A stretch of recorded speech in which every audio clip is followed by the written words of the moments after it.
আসসালামু আলাইকুম। আশা করি সবাই ভালো আছেন, সুস্থ আছেন। সিএসএস ভিডিও টিউটোরিয়ালে আজকে আমাদের 20 নাম্বার ক্লাস। তো গত ভিডিওতে আমরা দেখিয়েছিলাম যে সিএসএস লিস্ট। চলো আমরা আমাদের W3 স্কুলে চলে যাই W3 এবং দেখি আজকে আমাদের কি আছে। আচ্ছা, W3 স্কুল সিএসএস এবং এখানে আমরা লাস্টে দেখিয়েছিলাম যে সিএসএস লিস্ট এবং আজকে আমাদের আছে সিএসএস টেবিল। তো আমরা আসলে সিএসএস টেবিলটা কি? আমরা সিএসএস টেবিল বলতে বোঝায় আমাদের HTML যে টেবিলটা আমরা তৈরি করতাম টেবিল ট্যাগের মধ্যে, তারপরে টিএইচ, টিআর, টিডি এই ট্যাগগুলো ইউজ করে যে টেবিলটা তৈরি করতাম সেই টেবিলটা কিন্তু ছিল কি শুধুমাত্র টেক্সট। আমরা দেখতাম যে একের পর এক টেক্সট আসছে, যে এই রো অনুযায়ী আসতেছে, এই কলাম অনুযায়ী আসতেছে। তো এইটা ছিল আমাদের HTML। বাট এখন আমরা সিএসএস টেবিল বলতে বোঝানো হয়েছে সিএসএস ওই টেবিলটাকেই আমরা কালারফুল করব, আমাদের মানে ইউজারদের যাতে দেখতে অনেক সুন্দর লাগে, ইউজার ফ্রেন্ডলি করব, তারপরে হোভার ইফেক্ট দেবো, তারপরে বর্ডার অ্যাড করব, তারপরে বিভিন্ন কালার অ্যাড করব, টেক্সটকে চেঞ্জ করতে পারি, টেক্সটের স্টাইল চেঞ্জ করব, সবগুলো মিশ্রণ করে আমরা সুন্দর একটা টেবিল তৈরি করব। যেমন দেখেন এইখানে এটা কিন্তু একটা আমাদের সাধারণত HTML যেই টেবিলটা ছিল সেই টেবিলটাই, শুধুমাত্র দেখেন এখান থেকে আমরা এই সিএসএসটুকুকে ডিসেবল করে দিই। সিএসএসটুকু যখন আমরা ডিসেবল করে দিয়ে রান করি, কি দেখতে পাচ্ছি আমাদের এই যে আমরা কিন্তু HTML দিয়ে এই ধরনের টেবিল তৈরি করেছি এর আগে। আমরা কিন্তু অলরেডি এই ধরনের টেবিল HTML দিয়ে তৈরি করেছি এবং আজকে আমরা দেখতেছি যে এখানে যে আমাদের টেবিলটা অনেক সুন্দর। এখানে হোভারে একটা ইফেক্ট আছে, যে হোভার করলে মাউস নিয়ে গেলে দেখেন একটা ব্যাকগ্রাউন্ড কালার আসতেছে এবং এইখানে টপে একটা মানে টেবিল হেডারে যে একটা ব্যাকগ্রাউন্ড কালার আছে এবং টেক্সট কালার চেঞ্জ করা আছে, বর্ডার আছে, এখানে বর্ডার আছে। তো এইগুলাকে অ্যাকচুয়ালি কিভাবে হয়েছে? এগুলো আমাদের সিএসএস দিয়ে হয়েছে। দেখেন এখানে কি করছে, কাস্টমার্স, আমাদের এখানে কাস্টমার্স নামক একটা আইডি নেওয়া আছে। এই যে কাস্টমার্স নামক একটা আইডি নেওয়া আছে, এই আইডিটাকে প্রথমে ধরছে, আইডিকে ধরার পরে কি করছে, ফন্ট দিছে, ফন্টের পর তারপর বর্ডার কলাপস দিছে উইথ 100%। এই উইথ 100% মানে আমার যত বড় উইথ তত বড় 100%। এখান থেকে আমরা আমাদের কোডে যাই, ওইখান থেকে আমরা এক্সপ্লেন করব। তো এখানে আমাদের অলরেডি আমাদের 20 নাম্বার ক্লাস টেবিল ক্লাস, ঠিক আছে, এবং এখান থেকে আমরা HTML-টুকু কপি করে নিয়ে যাই। টেবিলটুকু কপি করে নিয়ে আমাদের HTML ফাইলে রাখলাম এবং এটাকে আমরা রান করি। আমরা লাইভ সার্ভার রান করব। এখন দেখতে পাচ্ছেন যে আমাদের এখানে একটা টেবিল কিন্তু আছে, বাট টেবিলটা কি শুধুমাত্র টেক্সট, আদারওয়াইজ কিন্তু কিছু নাই, না আছে কোনো বর্ডার, না আছে ওভার ইফেক্ট, না আছে কোনো কালার। তো এইগুলাকে আমরা আমাদের মন মতো করে সুন্দর কালার দিব, সুন্দর একটা ডিজাইন করব। তো আমরা জাস্ট এখানে যেই টেবিলটা আছে আমাদের W3 স্কুলে সেম একটা টেবিলে তৈরি করব। তো এখান থেকে জাস্ট আমরা এক্সপ্লেন করার জন্য আমাদের নিজের কোড এডিটরে গেলাম। এখান থেকে আমরা স্টাইলগুলো দেখি। প্রথমে কি করছে, একটা ফন্ট দিছে, বর্ডার কলাপস দিছে এবং উইথ দিছে। এটা কোনটার কী কাজ জন্য আমরা এখানে ইন্সপেক্ট করে কোড লিখি এবং সেখান থেকে শিখতে পারবো আশা করি। তো প্রথমে আমাদের টেবিলে গেলাম, টেবিলের মধ্যে যে আইডি আছে আইডিটাকে ধরলাম, আইডিতে দেখেন এখানে দিব কি উইথ 100%। উইথ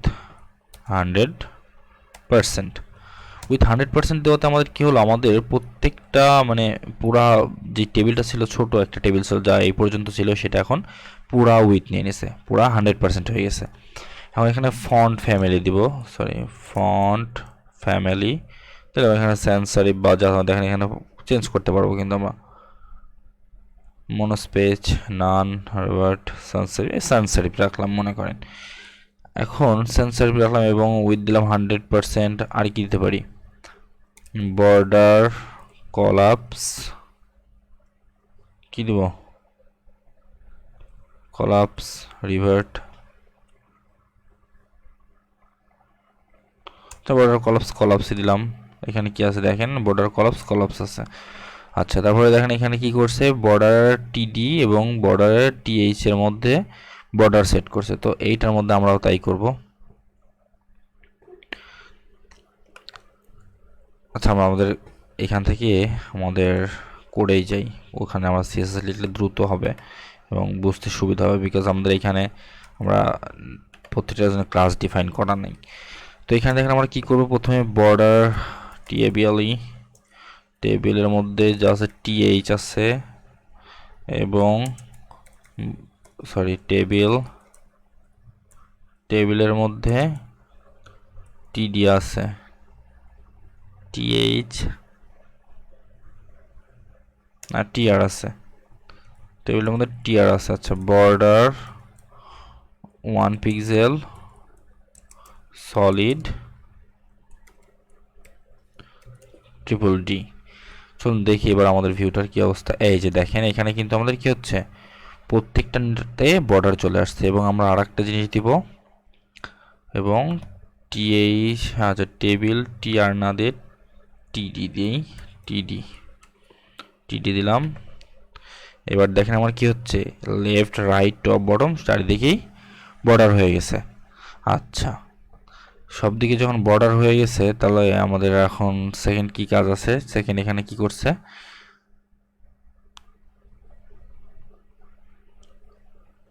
আচ্ছা প্রথম দিচ্ছে কি কাস্টমার টিআর ইভান ব্যাকগ্রাউন্ড কালার দিয়েছে, এবং এই দুটারে দেখেন, এই দুটারে কি করছে আমি পরে আপনাদের দেখাচ্ছি। আচ্ছা, এখানে যাই এবং এটারে পেস্ট করলাম। এখন কি হচ্ছে দেখেন, আমাদের এটাতে কিন্তু ওই যে একটার কালার আসতেছে এবং একটার হোভার করলে আলাদা কালার আসতেছে। ইভান বলতে এখানে বোঝানো হয়েছে, এই ইভান মানে কি, ইভেন বলতে এখানে চাইল্ড মানে কাস্টমার্সের মধ্যে যে টিআর আছে, টিআর এর মধ্যে যেই এনটিএইচ চাইল্ডের মধ্যে ইভেন বলতে মানে এনটি চাইল্ড বলতে একটার পর একটা, ইভেন দিয়ে এইটা বোঝানো হয়েছে যে একটার পর একটা। তো একটার পর একটা কি করা হয়েছে, ব্যাকগ্রাউন্ড কালার দেওয়া হয়েছে আমার, এই যে গ্রে টাইপের একটা কালার দিয়েছে দেখেন, এই যে গ্রে টাইপের একটা কালার দেওয়া হয়েছে। এবং এটাতে হোভার করার পরে আমাদের সেই গ্রে কালারের উপর থেকে একটু মানে আরেকটু গ্রে কালার ইউজ হচ্ছে। আচ্ছা, পরবর্তীতে কি করছে দেখেন, এখানে আমাদের হেডিংটাকে আমরা এই হেডিংটাকে একটা দেখি এখানে হেডিংটা কি আছে, টিএইচ। আচ্ছা, এখানে আমরা একটা ক্লাস অ্যাড করে দিয়ে আসি, আমাদের মতো করেই করি, সমস্যা হবে না আপনাদের বোঝার সুবিধার্থে। এখানে যে TH TR class table head, আর টেবিল হেড দিলাম। টেবিল হেডের মধ্যে দেখেন আমরা কি করব, আচ্ছা ব্যাকগ্রাউন্ড কালার, ব্যাকগ্রাউন্ড হ্যাঁ ডিডিডি, এবং এইখান থেকে আমরা কালারটা চেঞ্জও করে নিতে পারি নিজেদের মতন, কি কালার দিতে পারি। এখানে সবুজ ছিল আমাদের, এখানে আমরা তো একটা সবুজ কালার দিয়ে দেবো, সবুজ। এবং এখানে লিখলাম কালার হ্যাঁ এফএফএফ, এবং ফন্ট সাইজ দিলাম কত, 15 পিক্সেল, আরও কমাতে পারি, প্যাডিং 10 পিক্সেল। প্যাডিং নিল না, আচ্ছা প্যাডিং এখানে দিব না, প্যাডিং দিব হচ্ছে আমরা এটার মধ্যে যে টিএইচ আছে তাদেরকে প্যাডিং দেব, প্যাডিং 10 পিক্সেল, এই যে 10 পিক্সেল। এবং এখানে থেকে আমরা এখন ফন্টটা যদি একটু বড় করি তাহলে দেখতে সুন্দর লাগবে। টেক্সট এলিয়েন স্টার্ট, আচ্ছা টেক্সট এলিয়েন স্টার্ট করলাম। এগুলোর ফন্ট সাইজটা একটু কমানো দরকার, তো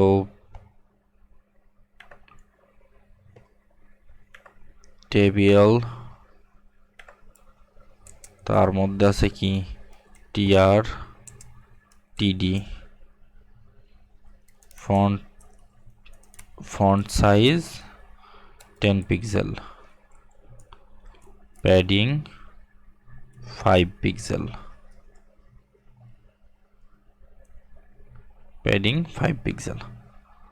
আচ্ছা, এখন দেখেন আমাদের ডিজাইনটার একটা অন্যরকম লুক চলে আসছে। কিন্তু এখানে কিন্তু আমরা কি করছি, জাস্ট কয়েক লাইন সিএসএস অ্যাপ্লাই করছি, অল্প কয়েকটা লাইন।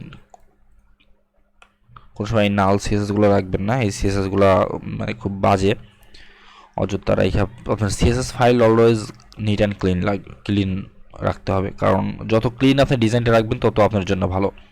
তো দেখতে পাচ্ছেন এখানে আমরা কি আমরা একটা কিন্তু সুন্দর একটা টেবিল তৈরি করে ফেলছি। এটা হোভার করলে কি কালারটা চেঞ্জ হচ্ছে, এইটার কালার আমরা চেঞ্জ করে দিতে পারবো, হোভারেও তাদের কালার সেম থাকবে। তো এটা আশা করি আপনারা করে নিতে পারবেন। তারপরে যদি করতে না পারেন, আচ্ছা আমি করে দিই, হোভার ব্যাকগ্রাউন্ড কালার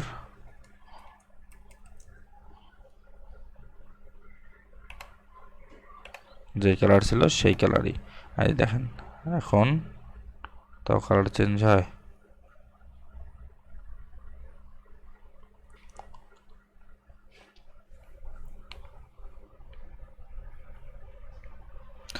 আচ্ছা আচ্ছা প্রথমে আমাদের এই কোডটা সেভ করি। সেভ করলে আশা করি এই ধরনের সমস্যা আর হবে না, কারণ আমাদের ওই কোডের নিচে চলে গেছে আমাদের যে হোভারের কোডটা আছে সেটা, যেহেতু সেটাতেও কাজ হলো না, সেক্ষেত্রে আমরা কী করবো, এটা ইম্পর্টেন্ট করে দিব। এবার আর কেউ কাজ করবে না তার উপরে গিয়ে। তো এইটাই হচ্ছে সিস্টেম। আপনার এখানে দেখেন এতক্ষণ ছিল কি সামান্য আমাদের কিছু টেক্সট, এবং টেক্সটের অবস্থা কিন্তু খুব একটা ভালো ছিল না, টেক্সটের অবস্থা কিন্তু খুবই খারাপ ছিল, যে এখান থেকে আমাদের মনে ছিল না এই টেক্সটটা আসলে আমাদের জন্য ঠিক না, এভাবে টেবিল তৈরি করলে তো মানুষ আসলে দেখবে না। তো তার জন্য আমাদের টেবিলটাকে কিন্তু আমরা ইচ্ছা মতন সুন্দর করে সাজিয়ে নিলাম। এখন দেখি পরবর্তীতে কি আছে, টেবিল বর্ডার। এখানে টেবিল বর্ডার নামক দিচ্ছেন, টেবিল বর্ডার আছে, যে টেবিলে বর্ডার করছে অলরেডি, আমরা সেই বর্ডারটা কিন্তু করছি। এবং তারপরে দেখি ফুল উইথ টেবিল, ওই যে ফুল উইথ টেবিল দিচ্ছে, আমরা অলরেডি ফুল উইথ টেবিলেই করছি, যার উইথ 100% দিলে ফুল উইথ হয়ে যাবে। আচ্ছা তারপরে দিচ্ছে কি দেখেন, টেবিল সাইজ বলতে কি হচ্ছে, টেবিল সাইজ হচ্ছে আমাদের টেবিলের যে উইথ হাইট, উইথ এবং হাইট ফিক্স করে দিচ্ছে, এটা হচ্ছে টেবিল সাইজ। এবং টেবিল অ্যালাইনমেন্ট সেম জিনিস, টেবিল অ্যালাইনমেন্ট বলে টেক্সটাইল সেন্টার করে দিচ্ছে, টেবিল অ্যালাইনমেন্ট হয়ে গেছে, টেক্সটাইল লেফট আছে। তো এবার টেক্সটাইল লেফট রাইট সেন্টার যা ইচ্ছা আমাদের মতো করে করতে পারে। এখানে টেবিল স্টাইল করছে, যে প্যাডিং দিছে এবং টেক্সটাইল লেফট করে দিছে, দিয়ে টেবিলটাকে এইরকম একটা ডিজাইন করছে। তো আশা করি আপনারা এইগুলো আপনার কাছে খুব বেশি জটিল মনে হবে না, আপনারা করতে পারবেন। যদি করতে না পারেন অবশ্যই আমাদেরকে কমেন্ট করে জানাবেন, অথবা আমাদের ফেসবুক পেজে মেসেজ দিবেন। তো আজকে এ পর্যন্তই, সবাইকে অসংখ্য ধন্যবাদ, আল্লাহ হাফিজ।